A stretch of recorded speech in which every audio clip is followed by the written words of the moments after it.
Then the rebel pharaoh, Akhenaten, turned away from the gods and shook the foundations of the most powerful country on earth until it almost fell. Was Akhenaten a religious fanatic, or was he the forerunner of Christianity?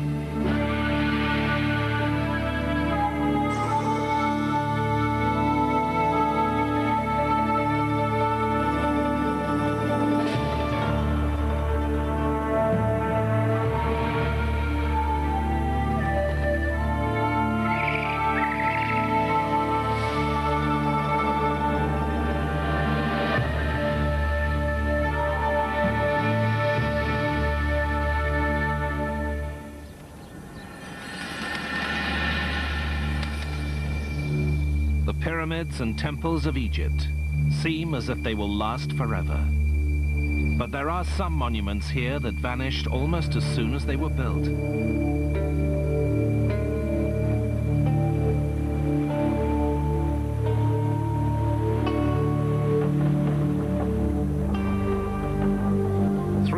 Kilometers south of the pyramids of Giza is Amarna. Under its desert sands are the remains of one of the most puzzling sights in all of Egypt.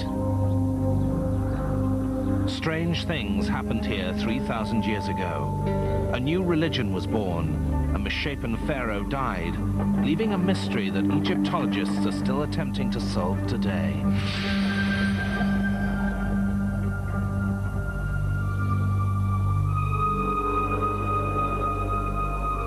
At the end of the last century, Sir Flinders Petrie, the founder of modern Egyptology, uncovered a vast lost city in the desert.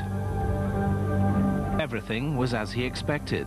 There were temples, palaces, wide streets, but something was missing, as Egyptologist Dr. Bob Breyer explains. Gone were the scenes of the pharaoh smiting his enemies, marching into battle. There were also no scenes of the pharaoh making offerings to the hundreds of Egyptian gods. There were no gods. As Petrie continued to excavate, he was even more shocked. The pharaoh was shown as misshapen. Elongated face, breasts, wide hips, swollen thighs. For 1,000 years, the pharaoh had been shown as young, vigorous, well-muscled, ready to go into battle. This pharaoh was shown as misshapen. It was almost as if a creature from another planet had been dropped in the Egyptian desert.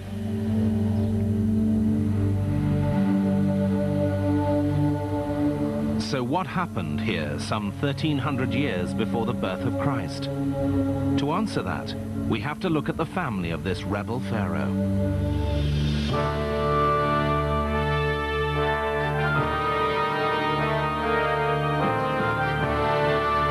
This was Egypt's most glorious era. It had never been richer, more powerful, or more secure. Up and down the Nile, workers built vast temples to pay homage to hundreds of gods. For if the gods were pleased, Egypt would prosper.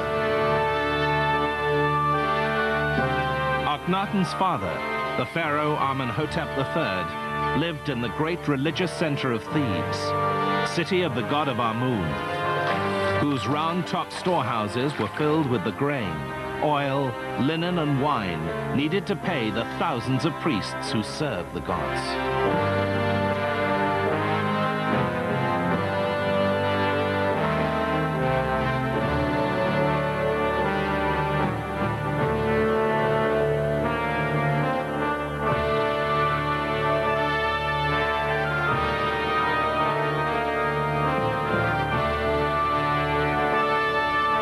This was the religious center of Egypt, and right at its heart was Amenhotep III.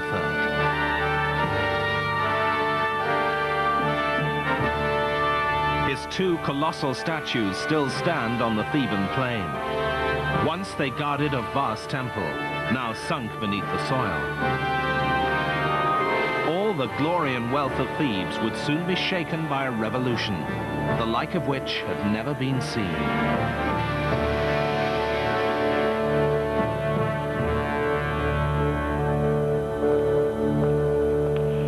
Bob Breyer is in the Cairo Museum. It's not surprising that the largest statue here is of Amenhotep III. He's shown with his family at the height of Egypt's most glorious period.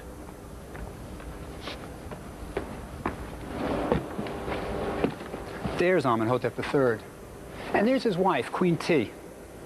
They had 6 kids. And what's important is how the children were treated. There were 4 daughters. There's one of them. The statue's kind of a family portrait. And all 4 daughters were given important titles. There was also a son, Tutmosis. He was named High Priest of Memphis. And there was one more son, named Amenhotep, after Dad. He's not on this statue. He's not on any royal portrait. He's not in any royal record. There's a real mystery here. Why was the royal family totally ignoring their youngest son?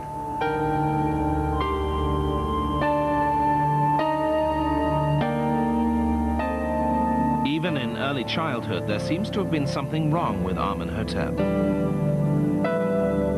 Perhaps he was just a strange child with strange ideas.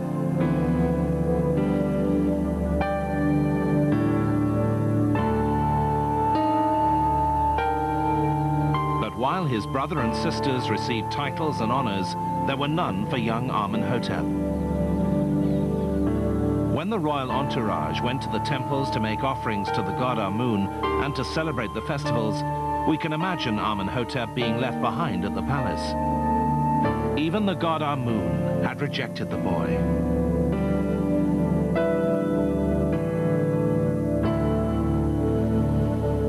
The young prince was excluded from the temple ceremonies, where his brother and sisters made offerings to the gods. Everything revolved around the temples and their thousands of priests. Pharaohs proudly inscribed on temple walls lists of the gold, silver, cattle and land they had given to the god. This was a world that rejected the young boy, but things were about to change. After the pharaoh, the most important person in the royal family was Queen T, the king's great wife. When Amenhotep III married T, he sent what were then the world's first telegrams, wedding announcements carved on scarabs, beetle-shaped plaques. Sent to foreign countries, they proclaimed, "I have taken a wife, Queen T, mistress of the 2 lands. Her parents are Yuya and Tuya." The new queen's parents were not royalty, and to anyone reading between the lines, the message was clear. My bride is a commoner, but you must accept her as Queen of Egypt. Her sculpture shows a powerful woman, one that would always get what she wanted. And it would be her son, Amenhotep, later to change his name to Akhenaten, who would be the focus of her attention, as Bob Breyer explains. What Queen T wanted was for her son Akhenaten to be Pharaoh of Egypt. Akhenaten's older brother had died, but there were other contenders. There were fit young sons of the Pharaoh's minor wives. Under normal circumstances, any one of them could have been Pharaoh. But it was Queen T's ugly duckling son who became king. It's a curious quirk of history, but because of T's determination to place Akhenaten on the throne of Egypt, we still live with the consequences.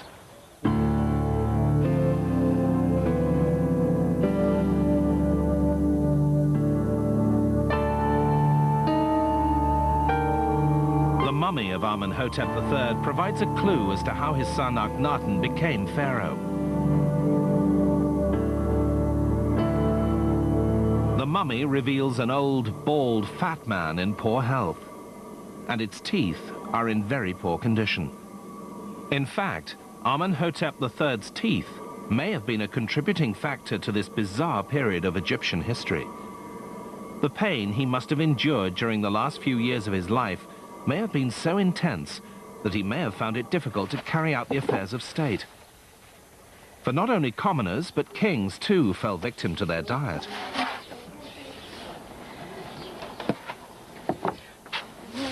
All grains in Egypt were stone ground. Though today this may sound healthy, in reality, it was just the opposite.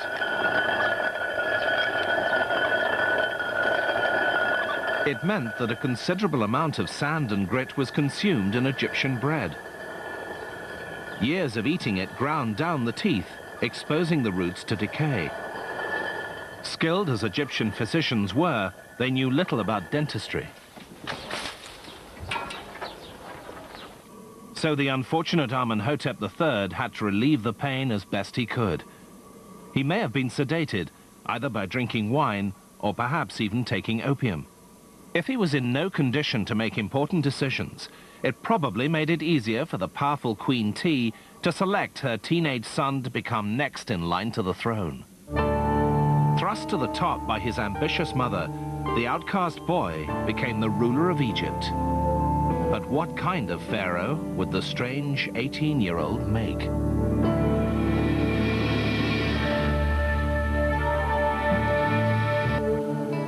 Just how strange the new pharaoh was became clear in the early years of Akhenaten's reign, when he began building his own temple at Karnak, the religious heart of Thebes. Karnak is actually a maze of temples covering more than 40 hectares. Built over a period of 2,000 years, each pharaoh added his own monuments to gain favor with the gods. When Akhenaten added his contribution, the people of Egypt knew something very strange had happened. He was responsible for an entirely new style of art. The pharaoh was shown with long toes, wide hips, extremely long fingers, breasts, and an elongated face. Nothing like it had ever been seen on an Egyptian temple. But the peculiarities didn't end there. Standing in front of the temple were colossal statues of the pharaoh that accentuated his bizarre features even more. But that wasn't all.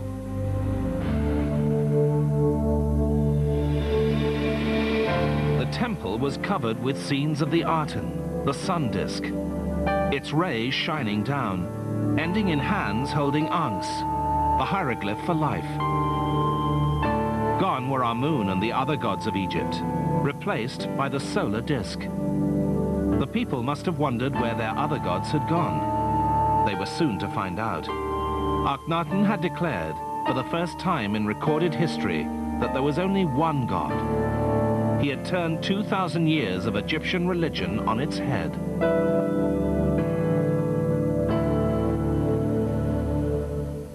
At the beginning of this century, excavators came across a large number of early carved blocks that had been reused in a later pharaoh's building project.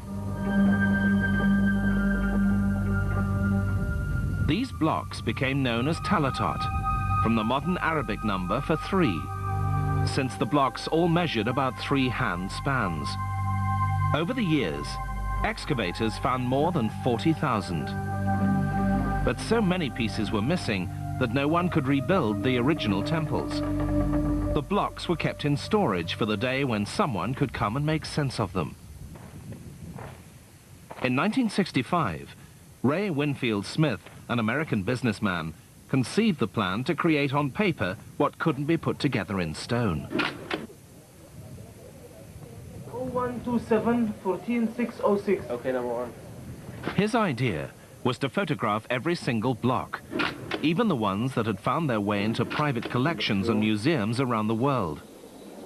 The photographs became pieces in a giant jigsaw puzzle, and with the aid of a computer, Smith's team reconstructed the temples on paper. First, they numbered each block.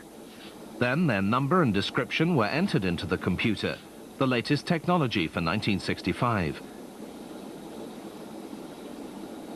If a piece had the head of a pharaoh looking left, ending at the neck, the computer searched for the blocks that had the body of a king that began at the neck.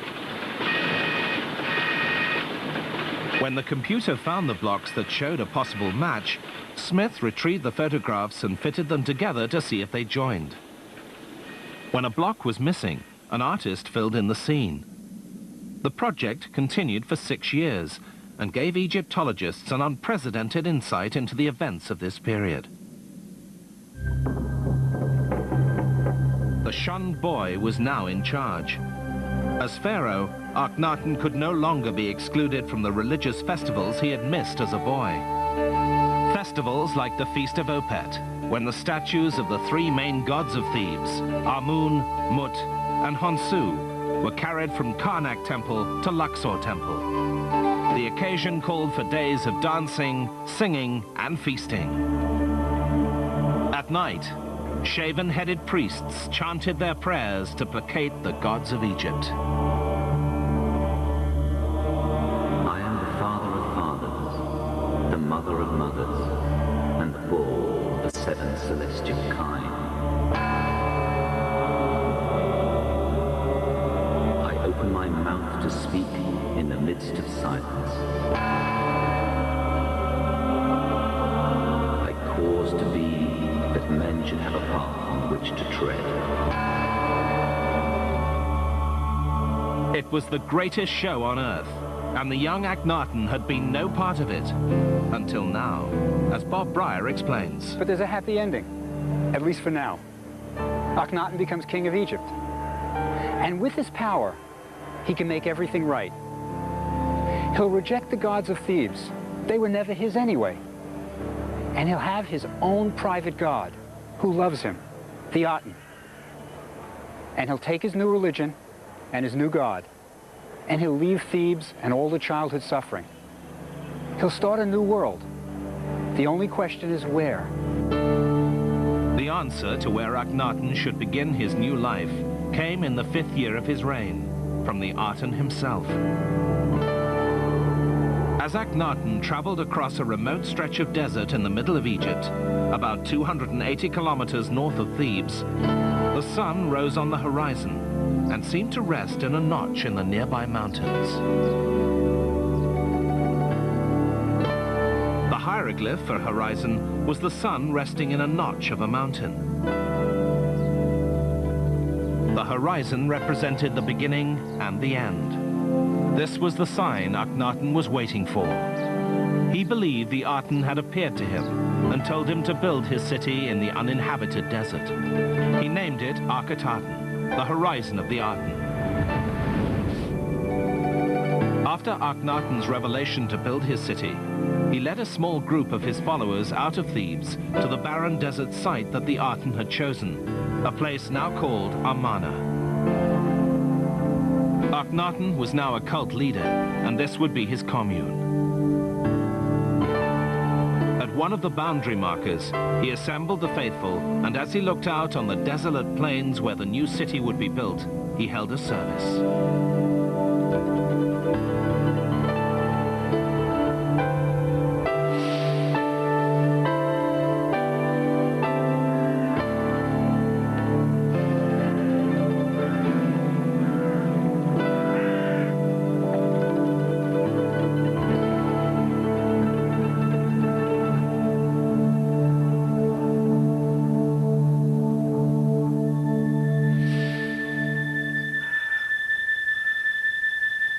Akhenaten was no longer alone. He was now married to Nefertiti, one of the most beautiful women in history. Now he had his own family, a wife, 2 daughters, and 4 more to come. The shunned boy had come a long way. There must have been an incredible sense of excitement in the new city. They were pioneers in a brave new religion, and the Pharaoh was their leader. Not until the advent of Christianity would such a feeling occur again. It was a turning point in the history of the world, and Akhenaten was the pivotal figure. But would the rest of Egypt accept the Pharaoh's new religion? Many questions were being raised by the priests. What will become of us? If there is but one god, the Aten, what will happen to the vast temples of Amun at Thebes? If the Pharaoh no longer believes in the gods, what will happen to the thousands of priests? The powerful priesthood of Thebes was furious with Akhenaten.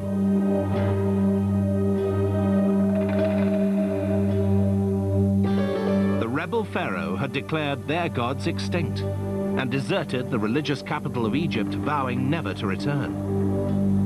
Gone were the royal offerings to the temples. There would be no more donations of prisoners taken in wars. The resources of Egypt were flowing out of the established cities and into the desert to build the pharaoh's new city. But it wasn't only the priests who suffered.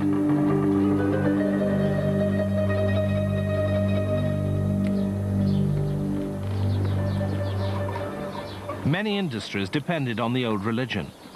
Egyptians wore amulets, small figures of the gods worn for protection.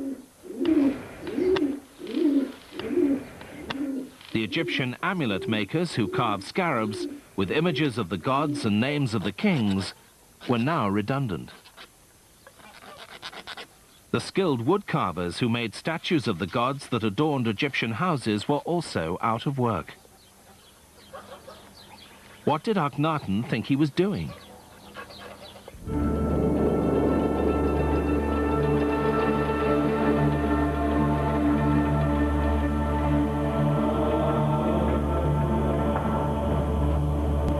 What was probably even more terrifying to the Egyptians was that Akhenaten was interfering with their afterlife.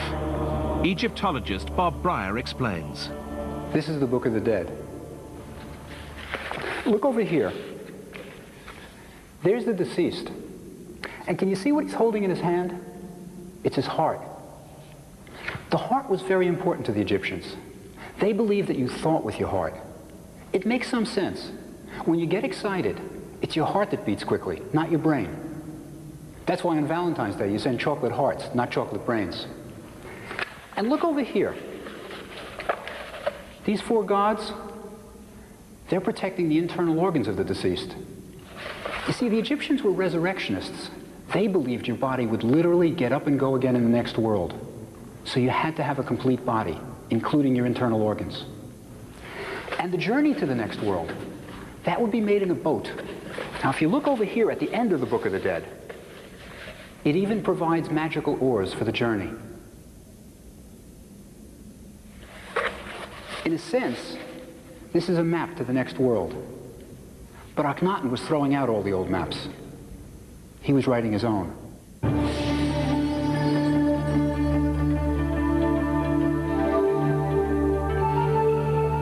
Before Akhenaten, the walls of Egyptian tombs showed the next world looking much like this one. The deceased is still working in the fields, but it's a far better life for him. He's wearing his finest white linen robes. But Akhenaten changed this too.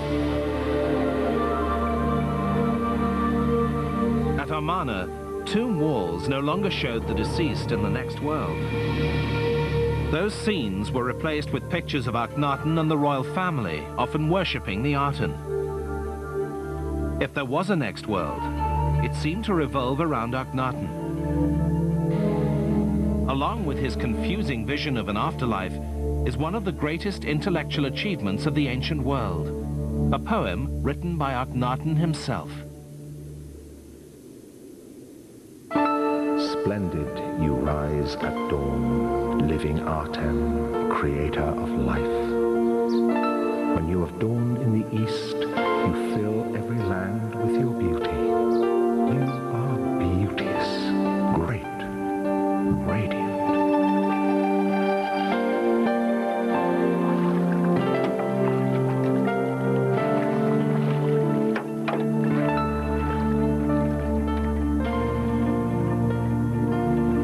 Set in the west, earth is in darkness as in death.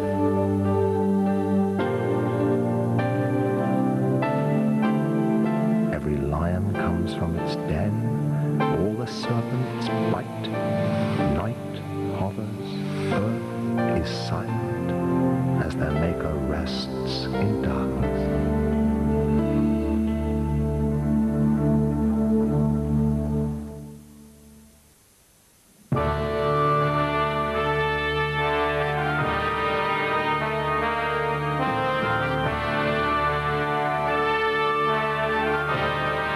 Religion wasn't the only thing Akhenaten altered.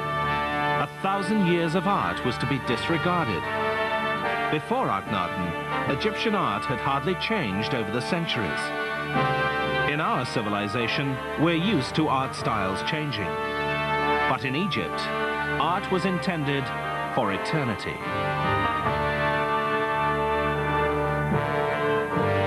statue of a pharaoh of 2500 BC is not radically different from one 2,000 years later.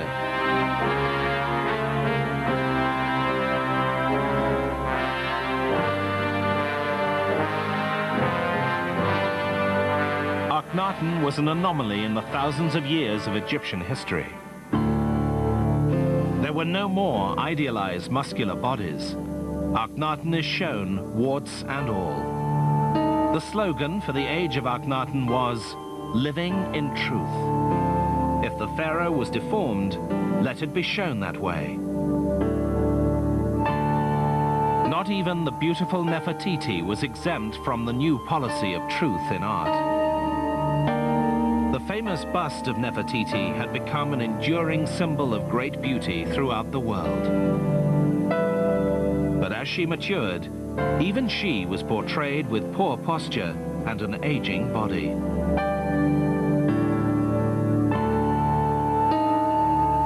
It became fashionable to show the entire royal family with elongated heads.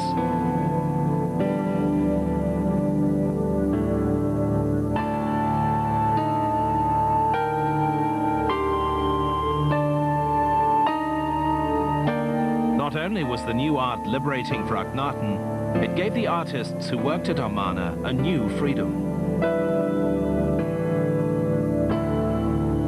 They now had an unprecedented opportunity to express themselves. New scenes of the royal family could be composed with no worries about tradition. They were shown informally, kissing and touching and eating meals together. To look into the private life of a pharaoh was unheard of in ancient Egypt, but Akhenaten permitted it. Growing up at Thebes, Akhenaten had never been depicted with his family, never even mentioned on a monument.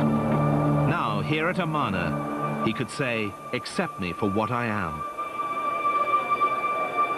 For the first time in his life, Akhenaten could be himself.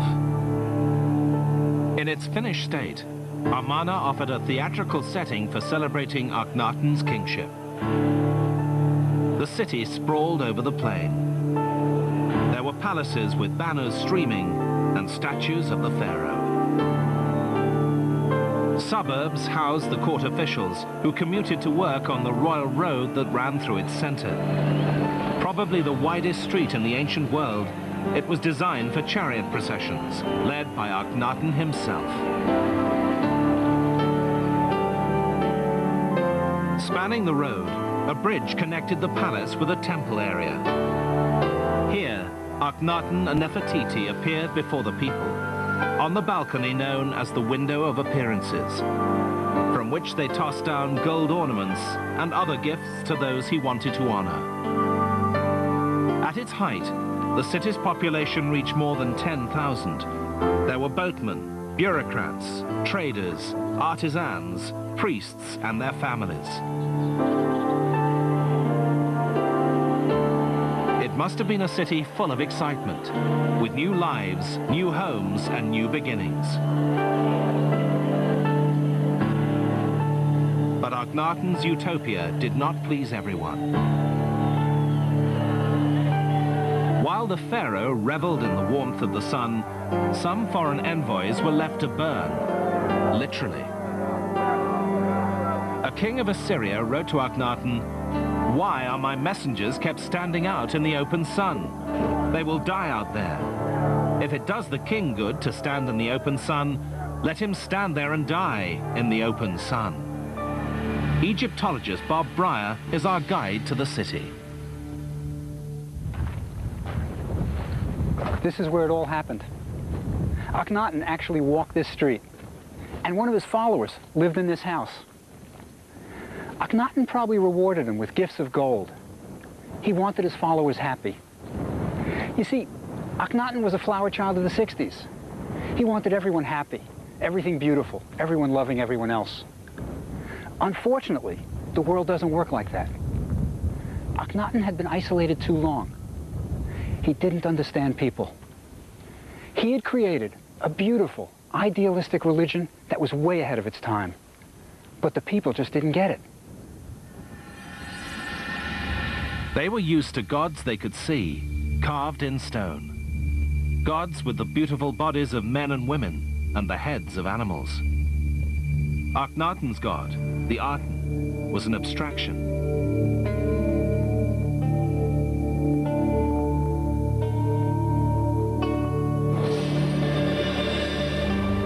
It was the basic principle of the universe, light. Something Akhenaten's subjects just couldn't comprehend.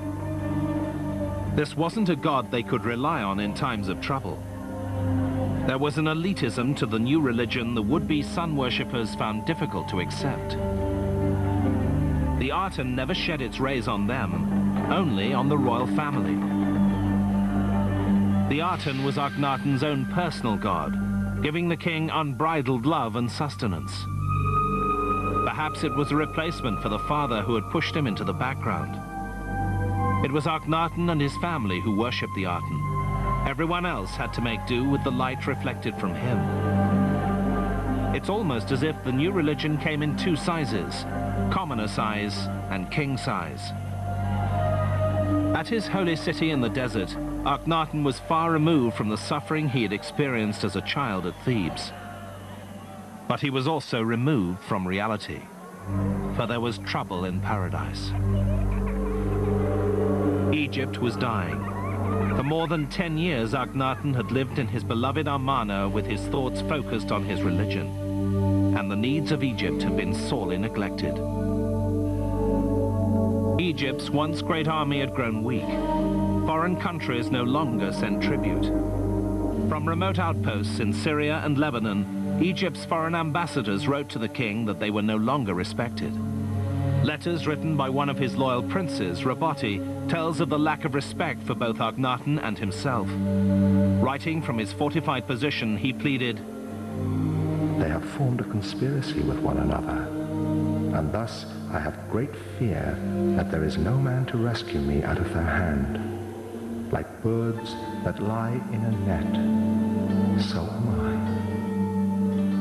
I." Raboti was extremely isolated. For Egyptian troops to reach him, they would have to march through Gaza, Canaan, into the Bekaa Valley of Syria, and then north. This had always been hostile territory. Today, you can still see Crusader forts built 2,000 years later, remnants of medieval battles that were fought here.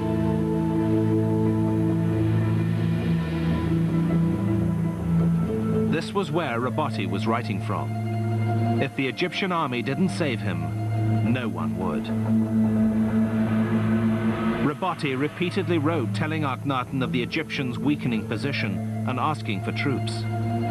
His last letter also went unanswered.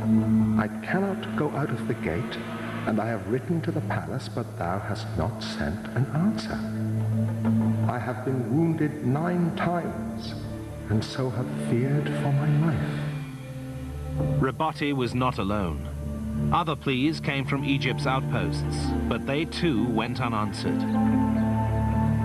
Egypt's domination of the Near East had slipped away. Akhenaten didn't seem to know or care.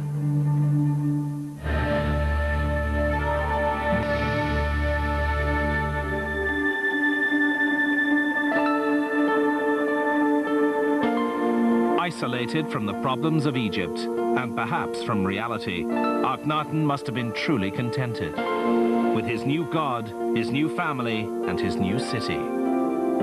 But after 14 years of marriage, his beautiful wife and companion Nefertiti died. His other wife, Kia, had also died. He was now without a woman at his side. Akhenaten had been raised among women, with 4 sisters and his powerful mother, Queen T. Nefertiti had always been there to share his dreams. Kia, his beautiful minor wife, had also been important to him. She even had her own temple. Now both wives were gone. Akhenaten was alone. The great experiment in the desert was nearly over. In the 17th year of his reign, still only in his 30s, Akhenaten died and disappears from history.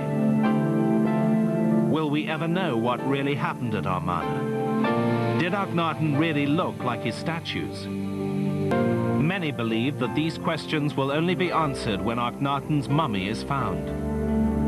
And that's exactly what some Egyptologists believed happened in January 1907.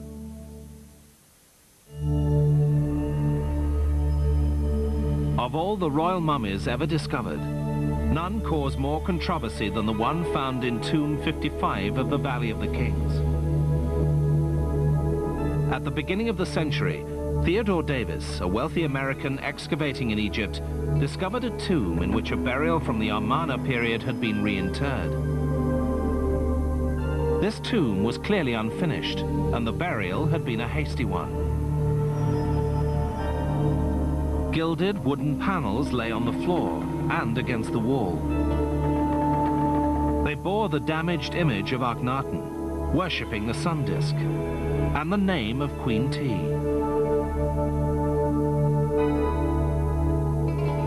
In a niche were 4 beautiful alabaster jars that held the mummy's internal organs.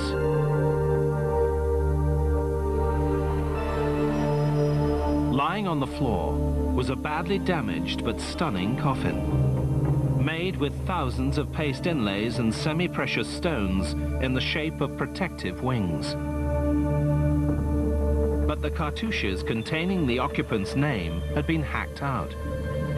Everyone involved in the tomb's excavation believed that once the coffin lid was removed and the inscriptions on the bandages or jewelry could be examined, the mummy's identity would be revealed.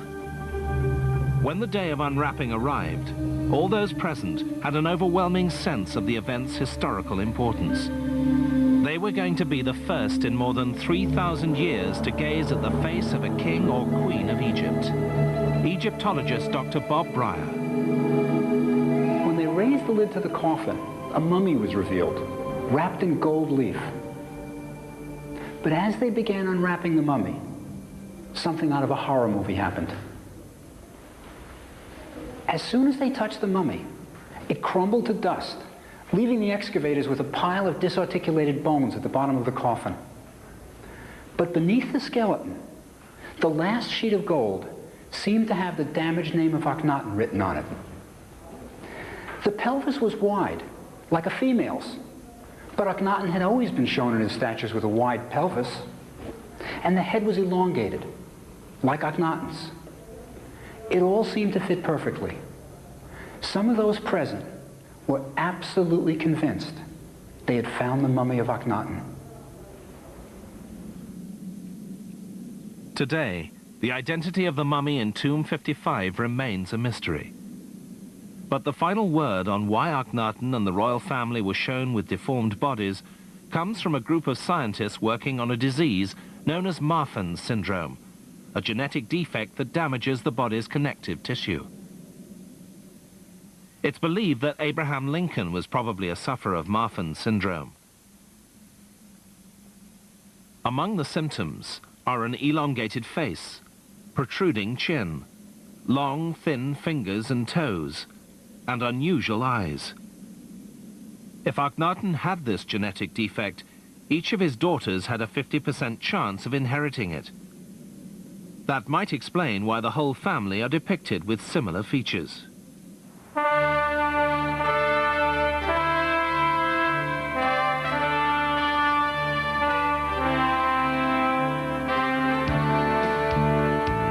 In the United States, research on Marfan's syndrome is currently being carried out at New York Hospital. Bob Breyer has gone to meet Dr. Jessica Davis for her diagnosis. She's one of the world's leading experts on Marfan's syndrome. Because some of the people, that's a very interesting story, some of the older people in the Little People of America, which is... This is our patient right now. I know, I recognize this. Well, yeah, Even I know who this is now. Are there any features that might suggest Marfan if this guy walked into your office? I think that the suggestive things here is just the elongated face, that long, narrow face. But also, this is a handsome individual, so that those are two things that I would be looking at, someone who has essentially regular features, but long and narrow face. But The diagnosis of Marfan's wouldn't really depend on a facial appearance. Right. So I think it's important just to say that these are people truly who have Marfan syndrome have normal facial features, but they look Gothic and more classic. Now, typical of the period, the art, is elongated hands. And let me show you the kind of real exaggeration kind of thing. Now, that's a hand that's almost unnatural, the way the finger goes. Is there anything like that with long fingers with Marfan, or? Like this very slender limb would certainly be suggestive of an underlying connective tissue disorders, as would these very long, thin fingers. And what you can see here is that he's kind of dislocated this a little bit. It looks flexible. Now, let me show you a foot. First of all, these are very thin limbs. The hand and arm were suggestive. The ankle certainly is suggestive. And this is a very long, elegant kind of foot with long toes. I mean, again, that's something that we would be measuring out in the clinical diagnosis of a person with Marfan syndrome. So yes, that's suggestive. Given the face, the hands, the feet, the body, the skeletal structure, would you send this man for a Marfan diagnosis? Would you? Would I do more? I mean, and get an echocardiogram would and you send for everything? Yeah, I would probably. I mean, I think that this is a fascinating the thesis story. Sounds reasonable, and the thesis is and the hypothesis is one that deserves looking at. And I think looking at other members of his family. Okay, so without more ado, Bob Breyer will speak to us. Yes. There were more clues for Bob Breyer on the trail of Marfan syndrome. Insights from people who have the syndrome today. Could they explain Akhenaten's behavior? Well, I dressed very differently, sometimes even exaggerating my difference, and wearing long capes and very much, well, if I'm different, well, look at me, I am different. That's interesting. I never thought of that, of people accentuating. I kind of could understand sort of just going away, but accentuating is interesting, because almost what Akhenaten does. I mean, Akhenaten's period is called the Amarna, and it's Amarna art. The hands are very extreme. Now, look at this guy. This is Akhenaten's hand. Take a look. Well, the finger's long. Yeah, they added a joint. But I don't think you can do that. Even you, I don't think you can do that, Julie. But You did sort of like that. See, but it's interesting, isn't it? does something. But is that something that seems similar, or the hand? Yeah. It could. Did they ever check on his toes in any of the art? Did they ever show the toes? Does he have Marfanoid toes? Okay, so here you go, kid. There, put your foot right there. What do you think? What I'd really like to ask you is, we have a theory that we're going to present, and from you people, I'd like to know if it makes sense. Is it reasonable to you people that perhaps, because he was put aside as a child, that maybe when he became king, he decided to reject everything and just say, this isn't my religion, this isn't my town, this isn't my family, I'm moving out and I'm changing everything?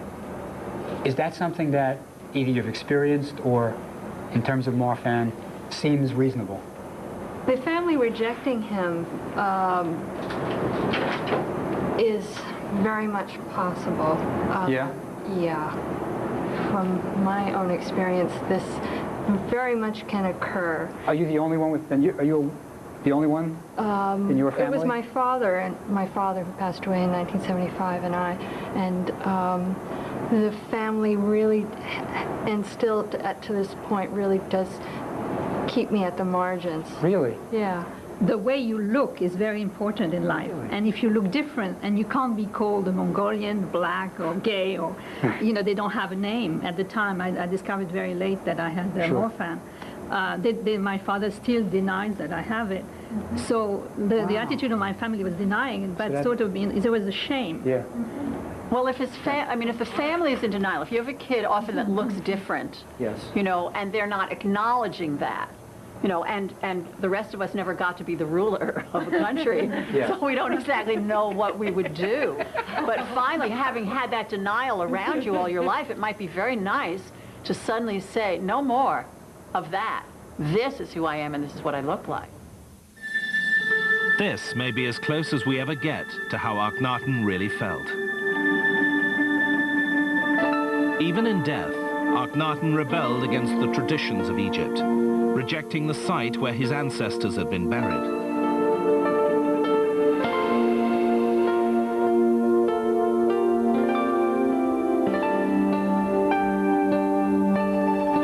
For his tomb, he selected a remote valley at Amarna. It resembles the Valley of the Kings where his father was buried. Perhaps the child in him still seeked acceptance. In this tomb, the most original religious thinker the ancient world had ever seen was laid to rest. He had foreshadowed the monotheism of Moses and the tranquility and hope of Christ, long before the people of ancient Egypt were able to accept it. Soon after his death, the followers at Amarna, unable to understand what their pharaoh had been preaching, abandoned the city and returned to Thebes and all the familiar gods.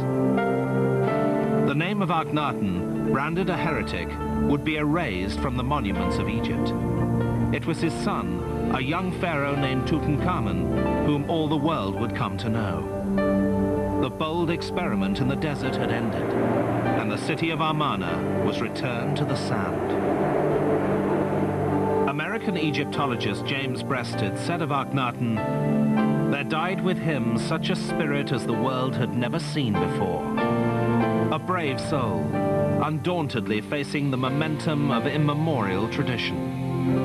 This man, who in an age so remote and under conditions so adverse, became the world's first idealist and the world's first individual."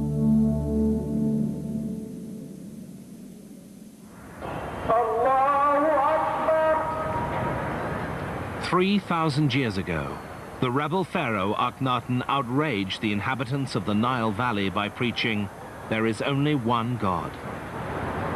But less than 100 years after Akhenaten's death, Moses would be preaching monotheism on the banks of the Nile to the Israelites. Today, millions of Egyptians hear the muezzins and mosques affirm that there is but one God, and his name is Allah. The idea of a single God, once the radical belief of an isolated heretic, is now embraced by Muslims, Christians, and Jews throughout the world. The vision of Akhenaten lives on. King of the Pyramids, Neferu is tomorrow's great Egyptian at 10 o'clock. On Discovery Channel next, a proud nation finally subdued by British invaders. Zulu Wars.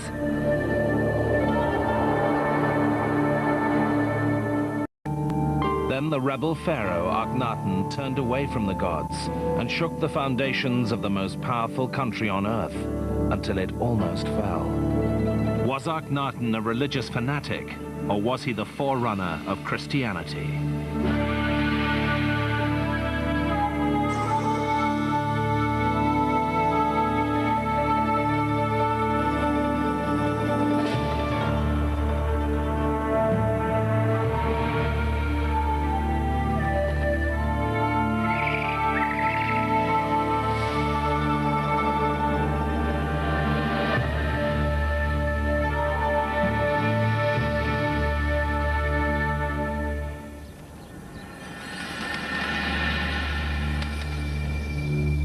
Pyramids and temples of Egypt seem as if they will last forever.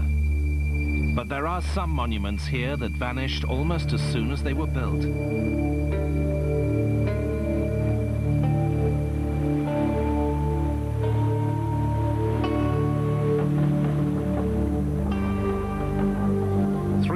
Kilometers south of the pyramids of Giza is Amarna. Under its desert sands are the remains of one of the most puzzling sights in all of Egypt. Strange things happened here 3,000 years ago. A new religion was born, a misshapen pharaoh died, leaving a mystery that Egyptologists are still attempting to solve today.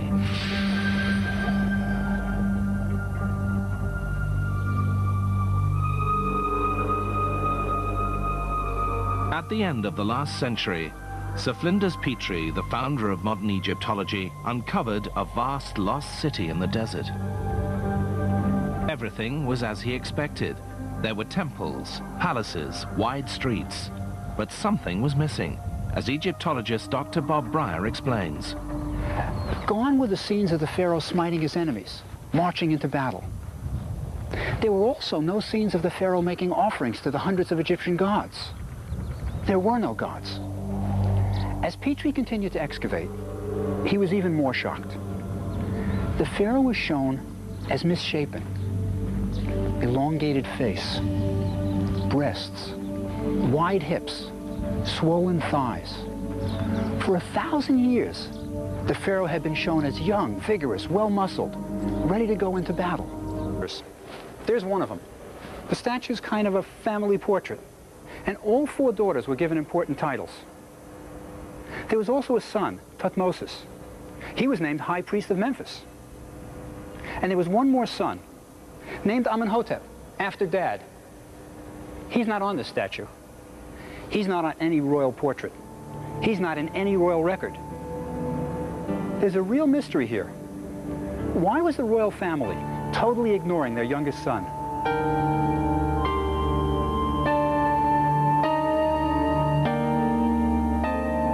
Even in early childhood, there seems to have been something wrong with Amenhotep. Perhaps he was just a strange child with strange ideas.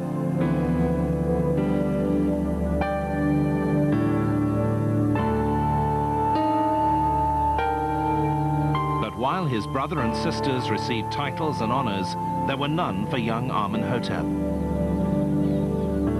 When the royal entourage went to the temples to make offerings to the god Amun and to celebrate the festivals, we can imagine Amenhotep being left behind at the palace. Even the god Amun had rejected the boy.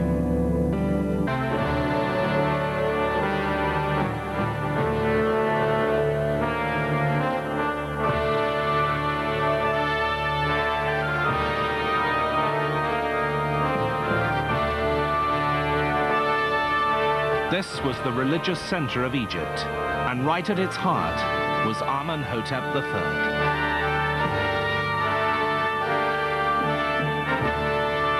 His 2 colossal statues still stand on the Theban plain. Once they guarded a vast temple, now sunk beneath the soil. All the glory and wealth of Thebes would soon be shaken by a revolution, the like of which had never been seen.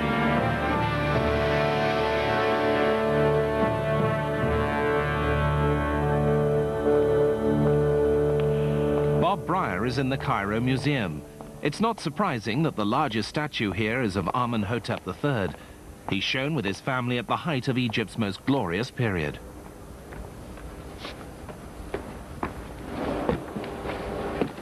There's Amenhotep III. And there's his wife, Queen T. They had 6 kids. And what's important is how the children were treated. There were 4 daughters. This pharaoh was shown as misshapen. It was almost as if a creature from another planet had been dropped in the Egyptian desert.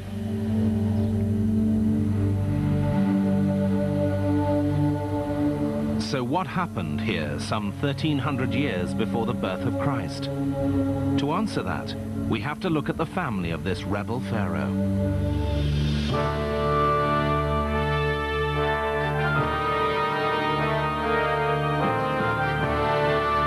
This was Egypt's most glorious era. It had never been richer, more powerful, or more secure. Up and down the Nile, workers built vast temples to pay homage to hundreds of gods. For if the gods were pleased, Egypt would prosper. Akhenaten's father, the pharaoh Amenhotep III, lived in the great religious center of Thebes, city of the god of Amun, whose round-topped storehouses were filled with the grain, oil, linen, and wine needed to pay the thousands of priests who served the gods.